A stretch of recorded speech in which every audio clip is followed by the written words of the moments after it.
Grand shalom à vous tous, mes frères et sœurs qui me suivez partout. Que le Seigneur Jésus-Christ vous bénisse, c'est toujours votre frère. Nous sommes là, continuer à servir Jésus. Jusqu'au bout, nous n'allons pas se fatiguer. Je suis venu partager avec vous une écriture dans Luc chapitre 16, verset 19. La Bible dit ceci. Il y avait un homme riche qui était vêtu de pourpre et de fin, l'un qui chaque jour menait une joyeuse vie brûlante, vie. Un pauvre nommé Lazare était couché à sa porte, couvert de lycée, et désirait de ramasser des miettes qui tombaient dans la table du riche. Et même les chiens venaient encore lécher ces lycées. Le pauvre mourut et il fut porté par les anges dans les seins d'Abraham. Le riche mourut aussi, il fut enseveli. Dans les séjours de mort, il leva les yeux, et tandis qu'il était dans le proie au tourment, il vit de loin Abraham. Et Lazare dans son sein. Il cria, Père Abraham, aie pitié de moi, envoie Lazare pour qu'il trempe le bout de son doigt dans l'eau et qu'il me rafraîchisse des langues, car je souffre cruellement dans cette flamme. Que Dieu bénisse la lecture de sa parole, nous allons prier. Merveilleux tendre Père, le Dieu de William Marion Branham, le Dieu de la Bible, le Dieu qui nous a laissé en vie, celui qui nous protège, qui nous fait grâce tous les jours. Nous voyons ta bonté dans nos vies tous les jours de notre vie. Je consacre ce moment entre Père ta main. Bénis de quiconque qui va écouter cette prédication. Fais-de quelque chose, que cela puisse transformer, changer nos propres vies et la vie des gens qui vont nous écouter. Bénis-nous Seigneur. Nous comptons que tu as tenu plus du temps que nous puissions se préparer à la rencontre du Seigneur. Pardonne nos péchés, gardez-nous au nom de Jésus. Amen. Que le Seigneur vous bénisse richement, mes frères et sœurs qui me suivez partout. C'est toujours votre frère. Nous sommes là à servir ce grand Dieu, le grand Jéhovah, le Dieu de tous les temps, le Dieu de tous les prophètes, le Dieu qui nous fait grâce, le Dieu qui nous laisse en vie. Vous savez, sur la terre, il n'y a rien qui puisse dépasser de servir le Seigneur Jésus-Christ. Servir Jésus, c'est quelque chose de très merveilleux, très glorieux. C'est pour cela que nous allons continuer à les servir. Que Dieu bénisse les lectures de la parole, là où je viens de lire. Je vais parler sur la plus grande bénédiction. Nous savons sur la terre, tous les gens parlent de la bénédiction. Dieu m'a béni, Dieu m'a béni, Dieu m'a béni, Dieu m'a béni. Oui, nous savons que Dieu bénit. Dieu bénit, Dieu bénit, oui. La vraie bénédiction vient que de l'Éternel. Nous savons cela. Mais le sujet que je vais parler, c'est la plus grande bénédiction. Qu'est-ce qu'est la plus grande bénédiction? C'est comme une question. Le prophète Dieu nous dit que chaque question dans la Bible a toujours eu sa réponse aussi dans la Bible. Nous avons deux sortes de bénédictions. Nous avons la bénédiction spirituelle. Nous avons aussi la bénédiction matérielle. La bénédiction matérielle et spirituelle, toutes ces deux bénédictions, ça vient que de Dieu. Mais quelle est la plus grande bénédiction entre les deux bénédictions? Mes frères et sœurs, là où je vais de lire, ça parle de Lazare et de l'homme riche. Lazare était un homme, il était pauvre comme cela en voyant, mais Lazare était béni spirituellement. Mais l'homme riche, il était béni matériellement, mais n'était pas béni spirituellement. Si vous regardez l'histoire de cette scène, vous saurez directement ce que je suis en train de parler. Et nous aurons directement la réponse que la plus grande bénédiction, ce n'est pas les matériels. La plus grande bénédiction, ce n'est pas avoir des véhicules. La plus grande bénédiction, ce n'est pas voyager l'Europe, l'Amérique, en Afrique, non. La plus grande bénédiction, ce n'est pas posséder beaucoup d'argent. Ce n'est pas ça. La plus grande bénédiction, ce n'est pas avoir beaucoup de parcelles. Ce n'est pas ça. La plus grande bénédiction, ce n'est pas avoir beaucoup d'enfants simplement. Ce n'est pas ça. La plus grande bénédiction, ce n'est pas avoir beaucoup de boutiques, avoir des entreprises. Ce n'est pas ça. La plus grande bénédiction, ce n'est pas être un milliardaire. Ce n'est pas ça. Maintenant, qu'est-ce que la plus grande bénédiction? La plus grande bénédiction, c'est quand quelqu'un reçoit le Saint-Esprit. C'est ça la plus grande bénédiction. Mais nous négligeons cela. Écoutez ce que la Bible dit dans Matthieu, chapitre 6, verset 33. Cherchez premièrement le royaume des cieux et la justice de Dieu, et toutes ces choses vous seront données par-dessus. La Bible dit, cherchez d'abord le royaume des cieux, et toutes choses vous seront données par-dessus. Quelle est toute chose qui sera donnée par-dessus? C'est ça la bénédiction matérielle. On parle de la bénédiction spirituelle, aussi de la bénédiction matérielle. Le prophète était dit que le royaume des cieux, c'est quand quelqu'un reçoit le Saint-Esprit. Le royaume des cieux, c'est la personne de Jésus-Christ qui vit dans votre cœur. Quand Christ vient et s'installe dans votre cœur, dans votre âme, c'est ça la plus grande bénédiction qu'on ne peut pas te ravir. Et le par-dessus viendra après. C'est que nous voyons la plus grande bénédiction, c'est ça le par-dessus. C'est que Dieu voit la plus grande bénédiction, c'est sa portion dans votre cœur. C'est d'abord le royaume des cieux et tout vous sera donné par-dessus. Le matériel vient après. La plus grande bénédiction, ce n'est pas le bien matériel. Et le prophète était dit quelque part, le bien matériel, ce n'est pas l'évidence que la personne, il a Dieu. Regardez l'histoire de Lazare et l'homme riche. Lazare n'avait pas de matériel, mais Lazare, son âme était bénie. Lazare avait reconnu la visitation de son jour. Lazare avait reconnu la lumière de son jour. Lazare avait reçu Christ. Il avait reconnu Jésus-Christ dans ces jours-là. Malgré qu'il n'avait pas à manger, malgré qu'il n'avait pas de beaux habits, mais son âme était bénie.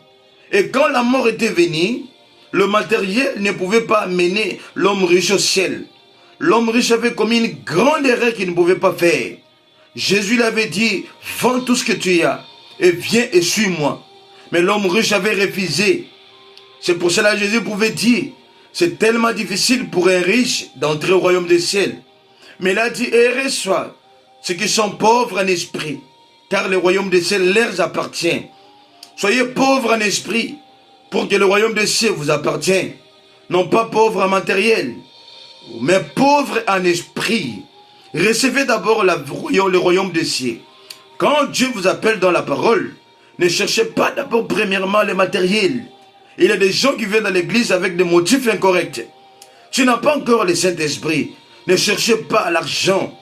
Ne cherchez pas quelque chose d'autre. Le mariage va rester.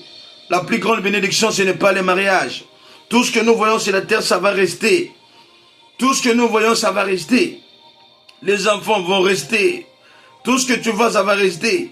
Mais il y a quelque chose que tu iras avec cela à la tombe. Cherchez d'abord le Saint-Esprit. La plus grande bénédiction. Cherchez d'abord Christ dans votre cœur. Cherchez d'abord la vie Zoé dans votre âme. Lazare avait la vie.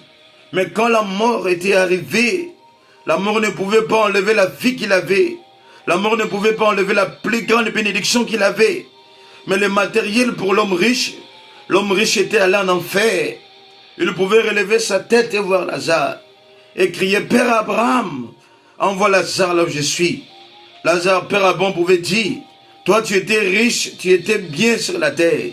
Mais maintenant Lazare est consolé. Mes frères et sœurs, je te dis ce qui est vrai. Les habits que tu as, ça va rester. La santé que tu as, il y a des gens qui sont morts, ils ont perdu la santé. Tout ce que tu as, ça ne nous appartient pas. Nous sommes de pèlerins étrangers dans cette terre des vivants. Mais cherchez les trésors célestes, la plus grande bénédiction. Christ, la portion de mon âme. Frère Branham, un jour, dans la prédication, je sais que mon Rédempteur, dans la prédication, je sais, Frère Branham était devant la maison d'Oral Robert. Frère Branham était devant la maison de Tony Osborne. Frère Branham regardait comment Dieu leur avait béni. Comment ils avaient la maison d'Oral Robert était construite. Frère Branham dit non. Une maison était construite avec des marbres. Branham dit, oh Dieu, c'est que moi je ne suis pas un homme digne de confiance. Parce que ces gens ici se sont me convertis dans la guérison divine. Mais pourquoi tu peux leur bénir comme cela matériellement et me laisser Branham comme cela? Frère Branham a senti une voix dire, Branham, je suis la portion qui te satisfait pleinement. Son âme était bénie.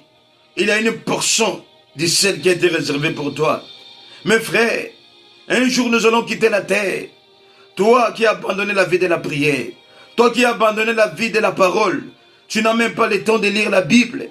Tu n'as même pas le temps de prier. Tu as abandonné Christ. Tu t'es entré corps et âme dans le travail. Tu t'es entré corps et âme à cause de l'argent, à cause des biens de ce monde. Laisse-moi te dire, un jour ton âme va quitter le corps. Quand tu vas quitter ce monde, c'est alors que tu sauras qu'est-ce qu'est la plus grande bénédiction. Cherchez les trésors célestes qui ne périssent jamais. Tout est vanité. Tout est vanité. Un jour tu vas mourir. Bonhomme dit le fait que tu es entré, ton cœur bat. Un jour ça va battre pour la dernière fois. Le bien matériel, les dollars que tu as, ça va rester. Ta femme va devenir la femme de quelqu'un d'autre. Tes enfants vont rester. Tu vas les seul dans les cercueils, dans une petite trou. C'est le temps de chercher cette bénédiction. Christ, le Saint-Esprit, la divinité dans votre cœur. Ravis-moi tout, mais laissez-moi avec Jésus-Christ. La Bible dit, rien ne peut nous séparer avec Christ. Mon âme est ancrée en Jésus. Ni la mort ne peut me séparer avec Jésus. Ni les choses présentes, ni la persécution, ni la hauteur, ni la profondeur. Tu peux me séparer avec Jésus-Christ. Je suis un avec lui. Ni la persécution, ni la souffrance du temps présent, ni les épreuves peut me séparer avec le Seigneur. Je suis passé de la mort à la vie. J'ai reçu la plus grande trésor. J'ai reçu la plus grande bénédiction que personne ne peut me ravir. Ravissez-moi ces habits. Mais le Saint-Esprit dans mon âme, j'irai avec cela. Quand j'arriverai devant le Jourdain, c'est lui qui va me faire traverser le bâton, le menton d'Élie. Oh, comme Élisée pouvait tenir ce menton, dit, où est-il le Dieu d'Élie? Où est-il le Dieu de mon père? Et le Jourdain était traversé. Et moi aussi avec ce manteau qui est le baptême du Saint-Esprit, avec la double portion qui est dans l'église, quand j'arriverai devant les Jourdains, je frapperai les Jourdains et le Jourdain me fera traverser. Le Jourdain ne me fera jamais traverser parce que j'étais riche sur la terre. Non. Le Jourdain ne me fera pas traverser parce que j'avais beaucoup d'argent. Non. Mais c'est la plus grande bénédiction du Saint-Esprit qui fera traverser le Jourdain.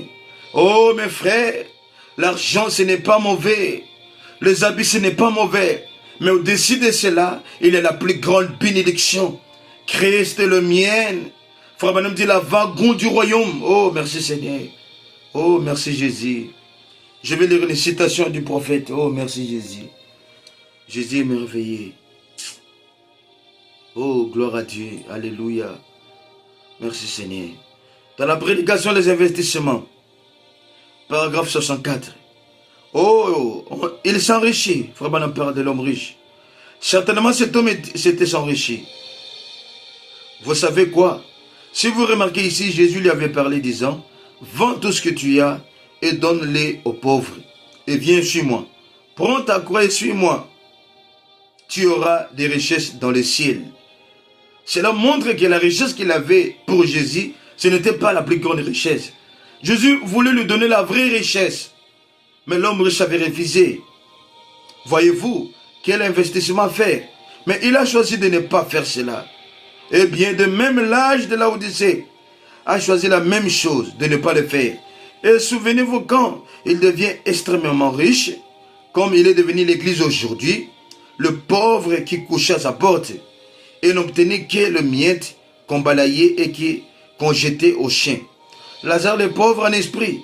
Jésus a dit dans Matthieu 5, errez les pauvres en esprit, car le royaume des cieux est à eux. Nous ne voulons pas occuper cette position difficile, cette position de pauvre en esprit. Nous ne voulons pas cela. Nous voulons que quelqu'un nous fasse des éloges, qu'il soit quelqu'un d'important. Branham dit, nous ne voulons pas cette position-là. Branham dit, l'âge de l'Odyssée, la même chose que l'homme riche avait fait. Il pensait qu'il était riche, que le matériel, ce qu'il avait, c'était la richesse. C'est ce que l'Odyssée a fait. L'Odyssée s'est dit que je suis riche. Frère Branham dit, dans tous les âges, Dieu, Christ a été dans l'église. Mais seulement dans cet âge ténébreux mauvais, qu'on a rejeté Christ en Déo, l'âge de matériel, l'âge de la construction, l'âge du matériel, les gens veulent que des prédications de la prospérité. Les gens viennent un pasteur qui peut leur prophétiser que tu seras comme cela, tu vas voyager, tu vas avoir beaucoup d'argent. Là, les gens viendront. Mais quand vous condamnez les péchés et vous prêchez sur le royaume de Dieu, la plus grande richesse, les gens ne vont pas aimer ce genre de prédication. Quand vous allez dire à quelqu'un, abandonnez le monde, abandonnez tout ce que tu as, soyez pauvre en esprit, recevez le Saint-Esprit. Tu ne peux pas recevoir la plus grande bénédiction si tu n'es pas pauvre en esprit. Non pas pauvre en matériel, mais pauvre en esprit. Ce sont les gens qui reçoivent la plus grande bénédiction. Mais quand vous êtes orgueillé, vous doutez, vous dites non, je suis bien. Oh mon frère, tu vas se retrouver en enfer. L'enfer existe, le ciel aussi existe. Dites amen là où tu es. L'enfer existe, le ciel aussi existe. La Odyssée, l'âge mauvais. Je suis riche, misérable, aveugle, nu. Jésus vient, Jésus appelle. Il a dit, Jésus fait un appel dans cet âge de la Odyssée. Venez, que je puisse donner la plus grande richesse. La Odyssée, venez. Tu n'as rien. Ce n'est pas ça la richesse, la Odyssée. L'âge de matériel. Les gens sont devenus soifs d'argent. Oui, nous avons besoin d'argent. Mais c'est mauvais de devenir soifs d'argent. L'âge du travail. Les gens n'ont pas le temps de servir Dieu. Tout le temps c'est au travail. Matin, soir, au travail. Les gens n'ont pas le temps de la prière. Surtout les gens qui vivent dans le pays des Blancs. En Europe, en Amérique. Ces gens-là, la plupart des gens ont abandonné Dieu.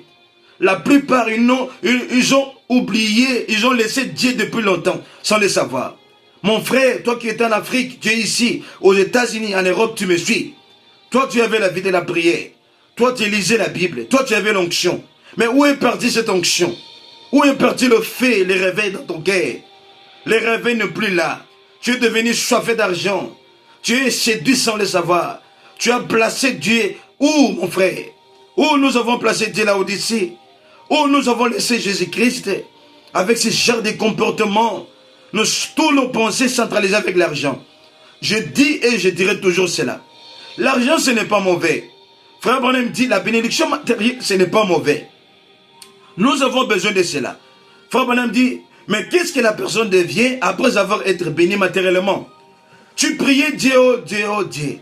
Amène-moi aux États-Unis. Oh Dieu, amène-moi en France. Depuis que tu es arrivé, qu'est-ce que toi tu fais pour ce Dieu-là? Est-ce que tu es la même personne que tu étais quand tu étais en Afrique? Laisse-moi te dire, ce n'est pas ça la bénédiction. Ce n'est pas ça. La plus grande bénédiction, c'est ce que toi tu avais quand tu n'avais rien. C'est l'amour que tu avais, l'onction que tu sentais. La joie du salut que tu avais. Tu ne pouvais pas rester à la maison quand l'église, les portes étaient ouvertes. C'est ça la plus grande bénédiction. Tu évangélisais, tu gênais, tu priais. Mais où est partie ces choses? Ne perdez pas cette vie. Ne perdez pas la plus grande richesse. Tout ce que tu as, ça va rester. Oh mes frères, alléluia. Merci Seigneur. Vanité, vanité, tout est vanité. Le jour de la mort, qu'est-ce que tu diras? Tu vas se retrouver comme l'homme riche. Plus tard que nous le pensons. Retournons mes frères. Jésus revient bientôt. Cherchez le trésor céleste. Cherchez la plus grande bénédiction qui existe. Qui est le royaume des cieux. Oh Jésus. Un jour tu quitteras la terre. Qu'est-ce que tu diras à ton Créateur? Qu'est-ce que tu présenteras au Seigneur? Tu diras quoi ces jours-là? Quand tu vois la mort frapper les autres, toi tu penses que c'est toi, tu vas vivre éternellement? La mort a frappé des gens qui ne pouvaient même pas frapper. Les gens qu'on avait besoin d'eux. Des gens qui étaient des bénédictions. Mais la mort les a pris. Et toi, tu ne fais rien. La mort te laisse. Travaillez pour le Seigneur. Cherchez les trésors célestes. Tu ne pourrisses pas. C'est ça la plus grande bénédiction. Cherchez le Saint-Esprit si tu n'as pas cela. Cherchez le fait, les réveils dans ton cœur. La mort va te prendre. La femme que tu as n'est pas ta femme. Les habits que j'ai, ce n'est pas mes habits. L'argent, tout ce que Dieu peut me donner matériellement, ce n'est pas pour moi. Un jour, je laisserai ses habits. Les sapatos que tu as, hein, qui a déjà vu quelqu'un enterré avec les sapatos, avec les souliers? Un jour, tu vas laisser ses sapatos, tu iras avec les chaussettes. Tout, ça va rester. Les téléphones, ça va rester. Quelqu'un va commencer à recevoir les appels à ta place. Téléphone iPhone, ça va rester. Samsung, ça va rester. Le véhicule, ça va rester. Ta femme, moi c'est mon soussou. Père, continuer vie. Mais toi, tu iras à la tombe. Quelle est la plus grande richesse? C'est les enfants. C'est la femme. C'est les habits. C'est les États-Unis. Jamais. Voici la plus grande bénédiction. C'est la parole de Dieu. Quand cela entre dans votre cœur sous forme du Saint-Esprit, vous êtes bénis. À la tombe, tu iras avec cette portion de Dieu. Ce jour-là, personne ne sera à tes côtés. La femme peut pleurer, les enfants peuvent pleurer. Mais ils finiront tous de retourner. Vous savez, quand vous allez enterrer quelqu'un, peu importe, les gens peuvent pleurer. Mais à la fin, tous vont donner les dos. Tu vas rester seul. Mais il y a quelqu'un qui ne va pas te donner les dos. Un ami fidèle, c'est lui Jésus-Christ. C'est lui la plus grande bénédiction.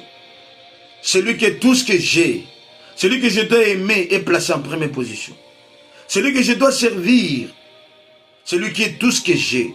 Oh Seigneur, j'ai tout ce que j'ai. Dans la maladie, tu seras mon ami. Tu seras mon guérisseur. David dit, même je traverserai la vallée de l'ombre de la mort.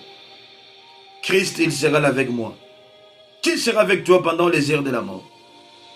Quand ton cœur va battre pour la dernière fois, qui sera là? C'est Jésus-Christ qui va t'aider. Mais pourquoi pas recevoir cette plus grande bénédiction? Je te l'amène. Recevez Christ dans votre cœur. Recevez Jésus dans votre vie. Recevez le Seigneur. C'est lui, la portion qui satisfait pleinement nos cœurs. Oh Seigneur Jésus, que Dieu vous bénisse richement. Je veux prier pour vous. Toi qui n'es pas sauvé, le Saint-Esprit, c'est ça la plus grande bénédiction. C'est une promesse. Toi qui es distrait, réveille-toi. Ce monde ne nous appartient pas. Nous allons quitter la terre un jour. Le monde vers sa fin. Dieu notre Père Céleste, nous ne voulons pas être comme l'homme riche. Nous savons que nous avons besoin d'argent, du matériel. Mais nous savons que cela n'est pas la plus grande richesse. Mais nous avons besoin de cela. Des enfants, nous avons besoin d'une bonne femme. Nous avons besoin du matériel. Mais Seigneur, au-dessus de cela, il y a une grande bénédiction. C'est toi, Christ, dans nos cœurs. À quoi servirait-il me donner beaucoup d'argent? Et à la fin, mon âme sera perdue. À quoi me servirait-il vivre aux États-Unis, en Europe, partout, et à la fin aller en enfer? J'ai besoin d'abord du royaume des cieux. Et après, le matériel peut venir après. Oh Dieu de Branham, sauve mon frère qui me suit, qui n'a pas le Saint-Esprit. Sauve ma soeur qui me suit, qui n'a pas le Saint-Esprit. Sauve-nous, au Seigneur. Bénis nos cœurs. Restaure la foi. Gardez-nous, Seigneur, plus près de toi. Par le nom de Jésus-Christ. Amen. Que Jésus-Christ vous bénisse. Amen. Merci.